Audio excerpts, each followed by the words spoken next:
¿Qué tal, alumnas y alumnos de tercer grado de secundaria? Es un gusto darles la bienvenida en Aprende en Casa, un esfuerzo de la Secretaría de Educación Pública para acercarles los conocimientos en esta pausa escolar. Estas sesiones son una oportunidad para descubrir nuevas estrategias de aprendizaje, poner en práctica sus habilidades escolares y también valores como la paciencia y la tolerancia, lo cual les será de mucha ayuda en su crecimiento personal y también cuando regresen a su escuela, una vez que superemos exitosamente esta situación de emergencia para evitar los contagios masivos por el COVID-19. Los invitamos a tener a la mano una pluma y un cuaderno para anotar las ideas principales y las preguntas que les puedan surgir. Recuerden integrarlas a su carpeta de experiencias para que al regresar a la escuela las presenten a sus compañeras, compañeros y docentes. En esta sesión de la asignatura de Español, identificaremos algunas características del Renacimiento a partir del análisis de una obra literaria. Nos adentraremos en la literatura del Renacimiento y cómo se refleja en la novela Lazarillo de Tormes, que originalmente se llamó La vida de Lazarillo de Tormes y de sus fortunas y adversidades. Antes del Renacimiento en Europa, se creía que todo lo que existía y pasaba dependía de la voluntad divina. Esto fue cuestionado posteriormente por el humanismo, que buscaba poner a la humanidad en el centro de los fenómenos naturales, y por las nuevas ideas sobre el movimiento de los astros o la fuerza de gravedad, entre otras. El Renacimiento fue una época que tuvo que ver con la ciencia, la pintura y el conocimiento del cuerpo humano. De hecho, la mayoría de las pinturas o esculturas de este periodo resaltan las características del cuerpo humano. El siguiente video, Ser Humano, les proporcionará un panorama más claro del Renacimiento. Les recomendamos hacer apuntes para que puedan realizar los ejercicios que plantearemos al final. ¿Lo vemos? Durante casi 10 siglos, en Europa se pensó que todo lo que existía en el mundo, como el movimiento de las cosas y la vida de los hombres y mujeres, dependía de la voluntad divina. A diferencia de otras culturas como la árabe, la china o la maya, que ya tenían conocimientos de astronomía. En el siglo XIV surgió un pensamiento filosófico que empezó a cuestionar las ideas medievales, el humanismo. Pero fue hasta finales del siglo XV que la vida en Europa inició un proceso de transformación, cuando las sociedades empezaron a tener contacto con nuevas filosofías de la vida y la humanidad. Al observar lo que pasaba en la naturaleza, se pudieron comprender muchos fenómenos de la vida diaria, como el nacimiento y muerte de los seres vivos, la fuerza de gravedad o el movimiento de los astros y la luz, por lo que comenzaron a surgir explicaciones científicas más allá de la perspectiva divina. Uno de los avances más importantes de este periodo lo hizo el astrónomo polaco Nicolás Copérnico. Tras leer a los grandes filósofos griegos, observar la naturaleza y hacer experimentos y cálculos sobre el movimiento de los astros, rechacé las hipótesis de que la Tierra era el centro del universo y estaba fija, pues según mis observaciones, se mueve sobre su propio eje y alrededor del Sol, junto con otros planetas. La visión humanista del Renacimiento impulsó el antropocentrismo, es decir, la idea de ver el mundo desde una perspectiva donde el hombre es el centro del universo.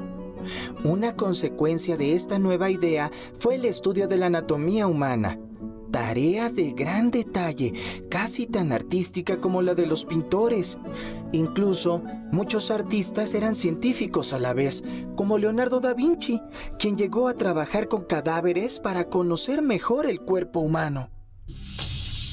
En general, el arte renacentista, marcado por el antropocentrismo, consideró muy importante mostrar el cuerpo humano, mientras que las obras de arte de la Edad Media estaban ligadas al pensamiento religioso y se preocupaban poco por plasmar la realidad. El arte renacentista buscó la perfección de la forma, resaltando la belleza del cuerpo humano y tratando de reflejar fielmente los sentimientos y forma de vida de las personas. El antropocentrismo, parte fundamental del humanismo, fue cambiando la manera de ver al hombre frente a la naturaleza, considerándolo libre de decidir su conducta y de elegir su destino. El desarrollo tecnológico, los descubrimientos científicos, el cambio de sistema político, la expansión comercial, los descubrimientos geográficos y las expresiones artísticas y culturales fueron en parte resultado de las nuevas ideas que surgieron durante el Renacimiento. La observación de la naturaleza y los experimentos que realizaron los hombres del Renacimiento permitieron comprender mejor la realidad. La era de los inventos que comenzó en el Renacimiento no se ha detenido, lo cual nos ha permitido comprender mucho mejor el universo. ¿Qué les parecieron las nuevas ideas de esta época? Como observaron, los cambios fueron muy significativos, pues las ideas científicas se volvieron más importantes que la religión. El planteamiento de que la Tierra no era el centro del universo, sino que giraba alrededor del Sol, fue un acto revolucionario. Y personas como el astrónomo Nicolás Copérnico o el pintor y anatomista Leonardo da Vinci, cada uno en su campo hicieron grandes aportes a la ciencia y al conocimiento humano. Como observaron, el antropocentrismo puso al centro de las ideas al hombre, y esto permite entender por qué hubo nuevas expresiones que se preocupaban por observar, criticar y exponer los comportamientos de la sociedad. Una de las obras que puso en perspectiva la crítica a la sociedad, sus valores y las características de esta fue el libro anónimo Lazarillo de Tormes, pues reflejó una realidad de la que nadie quería hablar. Para entender más acerca del contexto social y económico de esta obra, veamos la primera parte del video Lazarillo de Tormes.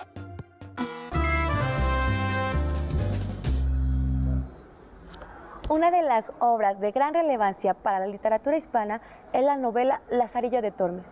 ¿Qué la hace tan especial?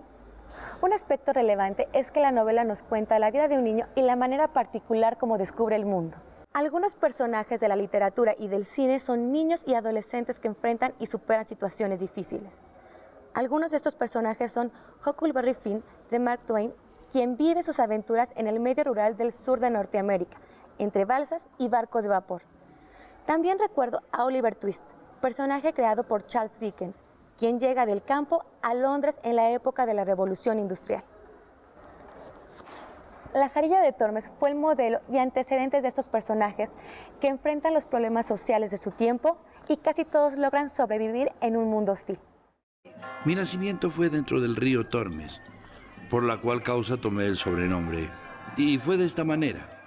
Mi padre, que Dios perdone, tenía a cargo de proveer una molienda de una aceña que está ribera de aquel río, en la cual fue molinero más de 15 años. Y estando mi madre una noche en la aceña, preñada de mí, tomóle el parto y parióme allí. Estoy pensando en alguien que nos pueda ayudar a comprender más sobre esta novela, su época y sus personajes.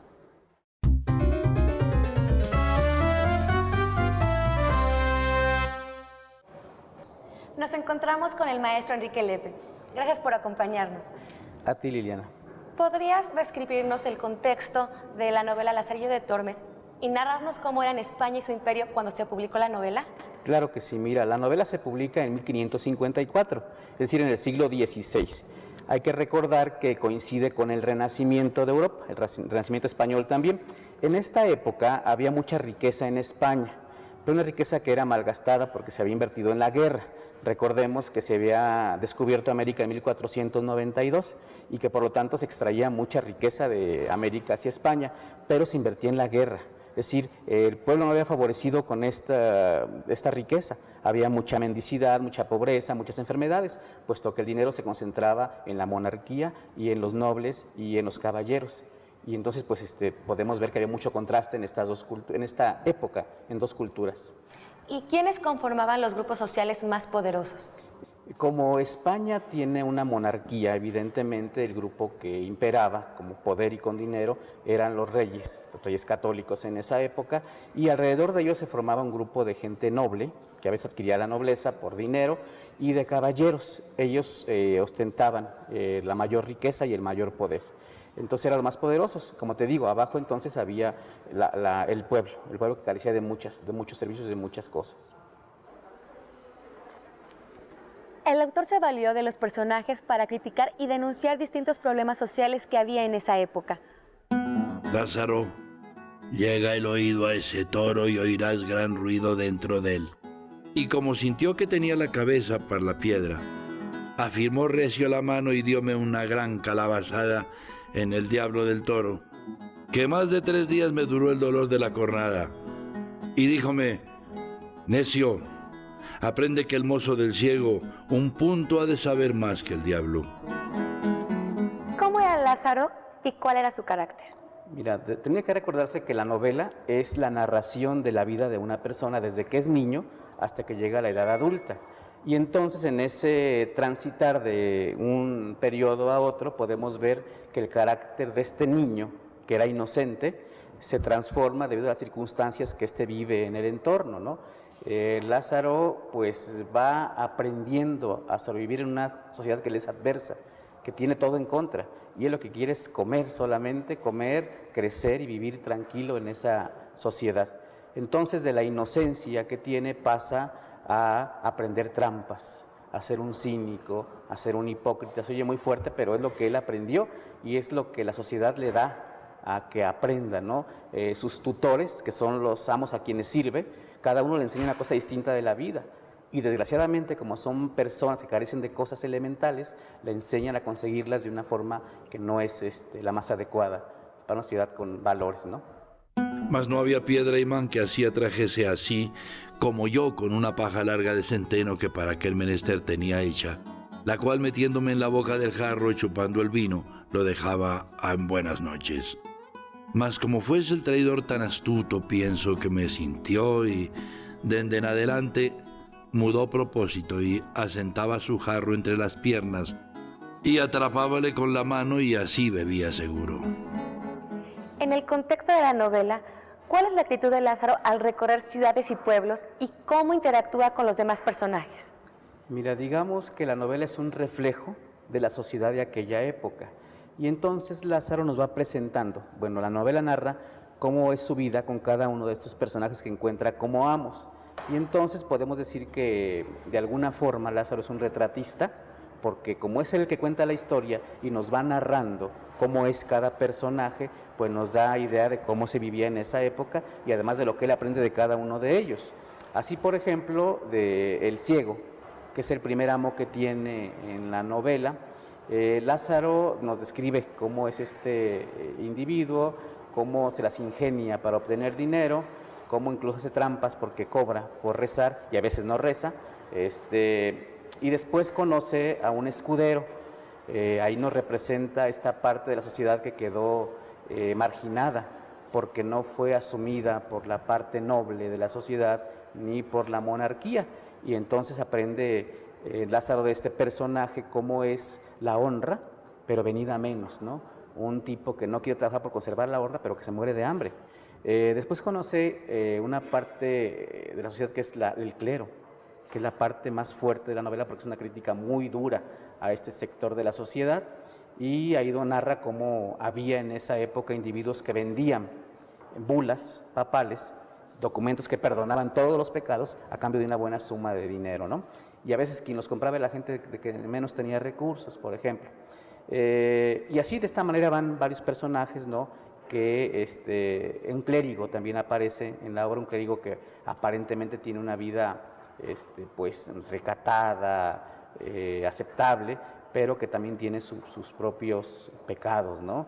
Entre otros, no darle de comer tampoco a Lázaro o limitarle la comida, ¿no? Recordamos que este personaje, por ejemplo, guarda en un arcón debidamente cerrado con llave las provisiones y Lázaro no puede hacerse de ellas. En fin, que vamos viendo entonces retratos de personajes, pero cada uno de ellos representa una gran parte de la sociedad y cada uno enseña a Lázaro algo de la vida. No mirando qué me podía suceder, pospuesto todo el temor por cumplir con el deseo, en tanto que el ciego sacaba de la bolsa el dinero, saqué la longaniza y muy presto metí el sobredicho nabo en el asador. el cual mi amo, dándome el dinero para el vino, tomó y comenzó a dar vueltas al fuego, queriendo asar al que de ser cocido por sus deméritos había escapado. Como tomase las rebanadas y mordiese en ellas, pensando también llevar parte de la longaniza, hallóse en frío con el frío nabo. Haciéndome con las manos, abríame la boca más de su derecho y desatentadamente metía su nariz, la cual él tenía luenga y afilada, y a aquella sazón con el enojo se había aumentado un palmo. Como observaron, Lazarillo de Tormes es un texto escrito como una autobiografía en la que un joven pobre intenta sobrevivir en un medio hostil y degradante. Seguramente ya se dieron cuenta que el contexto de la novela, que se ubica en España, coincide con el Renacimiento. España tenía mucho dinero por las guerras, pero no se beneficiaba a los menos favorecidos, sino a los reyes, a la nobleza, a los caballeros. Otro aspecto es que Lázaro narra cómo son cada uno de los personajes con quienes le toca vivir. Y son las duras circunstancias las que lo hacen que se convierta en un cínico, mentiroso e incluso ladrón, en parte obligado por sus amos, quienes viven de las apariencias y son tan pobres como él. Ahora sí, para tener más claro tanto el tipo de lenguaje como las ideas de Lázaro y de otros personajes, los invitamos a ver la otra parte del video Lazarillo de Tormes, que les mostrará cómo esta novela reflejó la decadencia de la sociedad. Tomen nota. En este tiempo vino a posar al mesón un ciego, el cual, pareciéndole que yo sería para adestrarle, me pidió a mi madre, y ella me encomendó a él, diciéndole como era hijo de buen hombre, el cual, por ensalzar la fe, había muerto en la de los Gelbes, y que ella confiaba en Dios no saldría peor hombre que mi padre, y que le rogaba me tratase bien y mirase por mí, pues era huérfano. Él respondió que así lo haría y que me recibía, no por mozo, sino por hijo. Y así le comencé a servir y a adestrar a mi nuevo y viejo amo. ¿Adestrar? Me pidió a mi madre, nuevo y viejo amo. La historia es muy interesante, pero hay palabras y frases que no comprendo. El lenguaje de esta novela tan antigua resulta difícil de comprender. ¿Qué recomendaciones nos darías a quienes leemos por primera vez esta novela para comprenderla? Mira, efectivamente el lenguaje de la novela es muy antiguo, es del siglo XVI, nada más ni nada menos, pero sigue siendo español y tiene cierto parentesco con el español que hablamos actualmente. Lo que yo recomiendo en primer lugar es no detenerse en cada palabra que vas leyendo. Lo que sugiero es leer toda la frase, toda la expresión, el párrafo incluso, de manera que las demás palabras que rodean a esta palabra que tiene dificultades para entenderse, nos ayude a entender el concepto en general. Cuando uno lee, hace uno ese tipo de cosas, vas leyendo y como no quieres detenerte porque está muy interesante la lectura, te esperas a que haya señales en el texto que te ayuden a entenderlo. Creo que ese es el mejor camino, ¿no? También se puede recomendar que los alumnos puedan intercambiar ideas acerca de, oye, ¿tú qué entendiste en este párrafo, no? Yo esta palabra que está en este pedacito de expresión no la entiendo, ¿qué me dirías tú? Y con la conjunción de las ideas de varios compañeros se puede ir construyendo una más clara idea de lo que dice cada expresión. Eso es por una parte. Y la otra, bueno, algunos libros, algunas versiones traen la explicación de las palabras, traen pies de página en que explica qué significa para la época. Yo creo que eso se puede hacer. Incluso, como ejemplo, la palabra adestrarle viene de adiestrarle, o sea, de diestra. Es decir, el ciego apoyaba su diestra en Lazarillo para guiarle y bueno, esa era la forma de adestrarle, ¿no? Pues muchísimas gracias, maestro, por estar una vez más con nosotros. De nada, Liliana, es un placer. Nosotros continuamos. Tío, una llave de este arte he perdido y temo mi señor me azote. Por vuestra vida, veáis si en estas que traéis hay alguna que le haga, que yo os la pagaré. Y otro día, en saliendo de mi casa, abro mi paraíso panal y tomo entre las manos y dientes un bodigo y en 2 credos le hice invisible, no se me olvidando el arca abierta. Lázaro nos habla desde otra época y lugar. Por ello, su lenguaje y algunas de las circunstancias que atraviesa pueden parecernos ajenos o difíciles de comprender. Es interesante adentrarte en el lenguaje de escritores quienes a través de sus narraciones describen personas, lugares y hechos que nos permiten conocer la forma de vida de épocas pasadas. Busca en tu biblioteca algún libro en donde puedas encontrar palabras que desconoces y busca su significado. Verás que encontrarás cosas impresionantes. ¿Entendieron lo que dijo la presentadora? ¿Verdad que fue algo complicado de asimilar? Eso ocurrió porque el lenguaje es antiguo, pero de todos modos la mayoría de las palabras son entendibles. ¿Cómo podrían entender más claramente el sentido de las palabras o de lo que se dice? Algo que les puede ayudar es tratar de entender una palabra a partir del contexto de lo que se lee e inferir lo que quiere decir.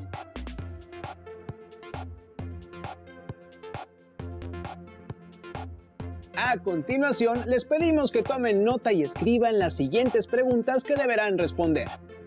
¿Qué es el humanismo y qué postulaba?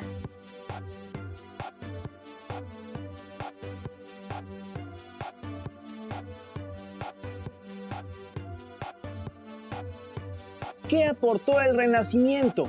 Mencionen algunas de sus características.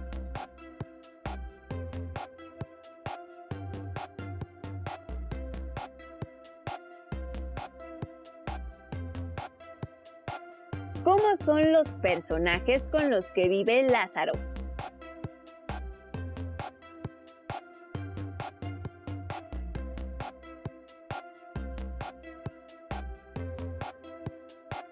¿Por qué el lenguaje de la novela puede ser complicado?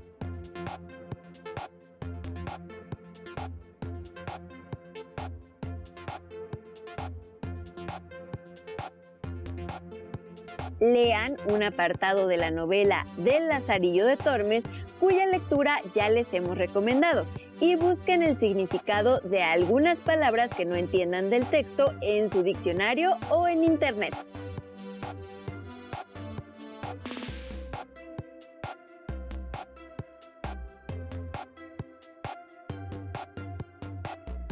No olviden anexar sus respuestas, notas y actividades en la carpeta de experiencias para compartirlas con sus compañeras, compañeros y docentes cuando regresen a la escuela. ¿Recuerdan a Francisco de Quevedo, de quien les hemos hablado en programas previos?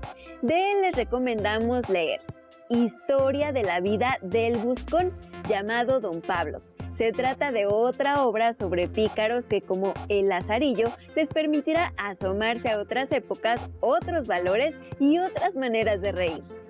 Esperamos que esta sesión haya sido de su agrado. Continúen con la programación de Aprende en Casa. ¡Hasta pronto!